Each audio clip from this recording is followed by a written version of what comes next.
आपके साथ मैं हूं गौरी वर्मा। देख रहे हैं आप सी न्यूज भारत। खबर औरैया से है। यहां कन्नौज लोकसभा से भाजपा प्रत्याशी सुब्रत पाठक के लिए बिधुना तहसील क्षेत्र में यूपी के मुखिया योगी आदित्यनाथ ने जनसभा को संबोधित किया। इस दौरान उन्होंने जनता से प्रत्याशी को जिताने की अपील की और मंच से जमकर सपा और कांग्रेस पर निशाना साधा। बिधुना तहसील के पीछे स्थित मैदान में बने पंडाल में जैसे ही योगी आदित्यनाथ पहुंचे तो पंडाल में जमकर नारे लगाए गए। इस दौरान योगी बोले कि जब कांग्रेस और सपा के हाथ में सत्ता थी तब विकास के नाम पर माफियाओं का संरक्षण था और जब से भाजपा सत्ता में आई है तो माफियाओं और आतंकवाद का सफाया हुआ है। पूर्व की सरकार के समय जगह जगह दंगे होते थे, कर्फ्यू लगता था, लेकिन जब से भाजपा सत्ता में आई है तब से दंगा कर्फ्यू छोड़िए तेज आवाज में पटाखा छूटने पर सबसे पहले पाकिस्तान सफाई देता है। 7 वर्ष में यूपी में कोई दंगा नहीं हुआ है। सीएम योगी आदित्यनाथ ने कहा, मैं आप सभी से अपील करता हूं कि एक बार फिर से मोदी सरकार और 400 पार। उन्होंने कन्नौज लोकसभा प्रत्याशी सुब्रत पाठक को जिताने की भी अपील की। आपका जो उत्साह दिखाई पड़ रहा है, मुझे तो लग रहा है आज कुछ लोगों को नींद नहीं आएगी। नींद नहीं आएगी। चुनाव तो लड़ने चले आए, लेकिन नींद उनकी चली जाएगी। नींद उनकी चली जाएगी। मित्रों, कल हथेरन में आए थे, समाजवादी पार्टी के मुखिया, और उनके हार की बौखलाहट उनके चेहरे पर दिखाई पड़ रही थी। और जिस प्रकार की भाषा कल वो बोल रहे थे, उससे लगता ही नहीं है कभी उत्तर प्रदेश के मुख्यमंत्री भी रहे होंगे या उत्तर प्रदेश के मुख्यमंत्री भी रहे होंगे। केवल झूठ, षड्यंत्र, फरेब, इसके सिवा कोई इनका सहारा नहीं रह गया, क्योंकि जनता तो इनका साथ छोड़ चुकी है। जनता इनका साथ छोड़ चुकी है। मित्रों, आज समाजवादी पार्टी के पास वोट नहीं है।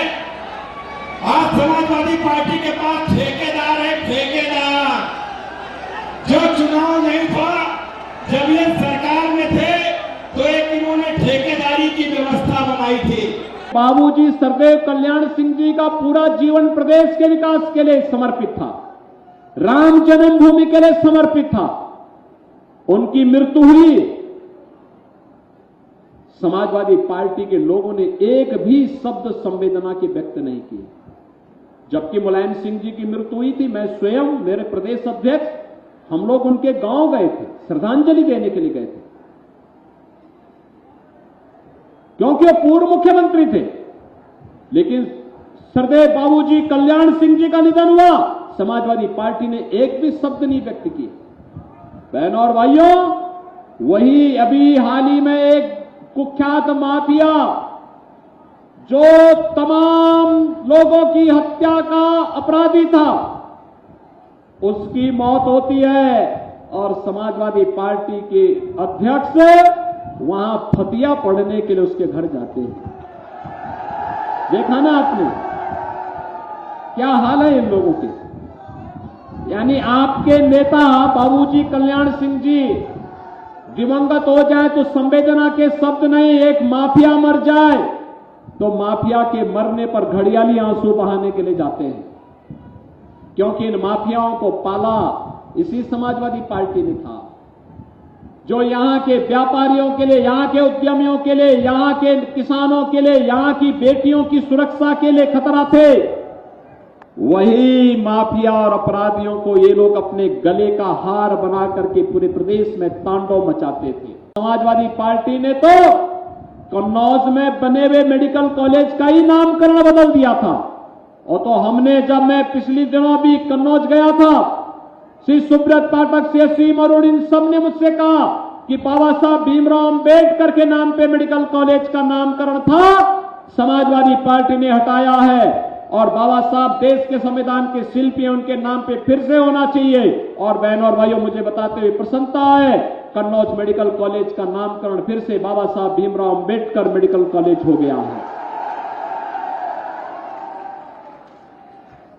ये लोग किस नैतिकता से बात करते हैं? ये समाजवादी पार्टी के लोग और कांग्रेस के लोग किस नैतिकता से बात करते हैं?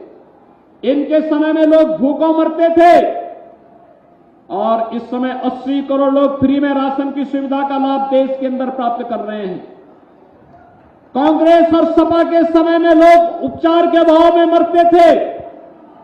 आज देश के अंदर बहनों और भाइयों 60 करोड़ लोगों को 5 लाख रुपए की स्वास्थ्य बीमा का कवर मिल रहा है। औरैया से सी न्यूज संवाददाता अमित शुक्ला की रिपोर्ट। इस रिपोर्ट में बस इतना ही। देश दुनिया की बड़ी खबरों के लिए देखते रहिए सी न्यूज भारत।